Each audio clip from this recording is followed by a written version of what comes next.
Hi everyone.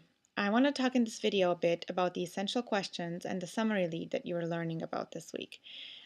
Basically, this is one of the most important things you'll be learning in this class, and I want to be sure that you grasp it really well, especially before you turn in your first big outside stories.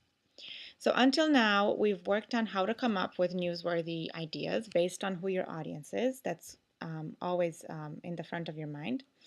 And how to interview. So now you have lots of quotes, you have lots of facts, and you have to figure out what to do with them. So the first thing you do is to break down all of that information into your essential questions.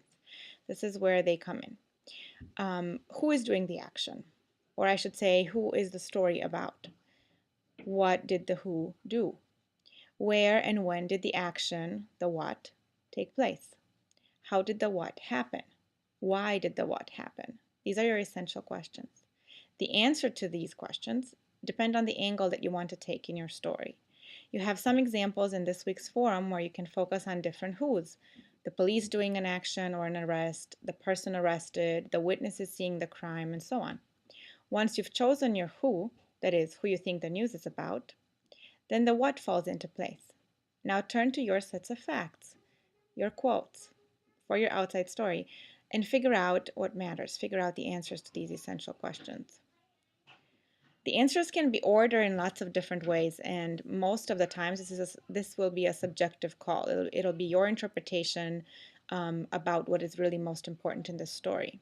What comes first is what is emphasized. That is usually what is best remembered, and usually people will go on finishing to read a lead or finishing to read a story based on what impact is created right away.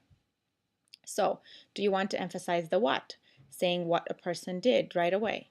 Do you want to emphasize the why, saying something like, for these reasons, this is what the who did? You should not, however, start with the when and the where. These are typically the most unimportant elements, the most unimportant answers.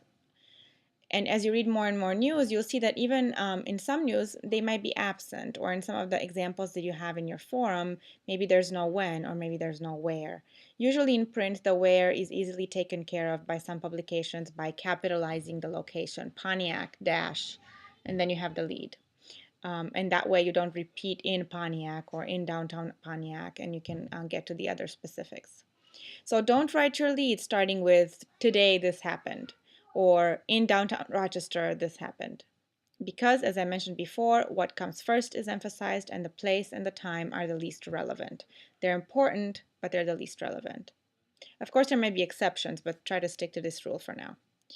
In your lecture notes, I compiled a series of recommendations for putting together your outside story. I want to emphasize how important it is that you go through these. The way I compiled this list is looking at other students' first outside stories that they've turned in other classes. The forum exercise on leads should be your first wake-up call that indeed news writing is pretty different than any other kinds of academic essays or papers you're turning in school. So read these recommendations and also read the next chapter on the advanced text story before you draft your story. It'll help you a lot in the writing of your story. If you don't know why I suggest certain specific things, look them up.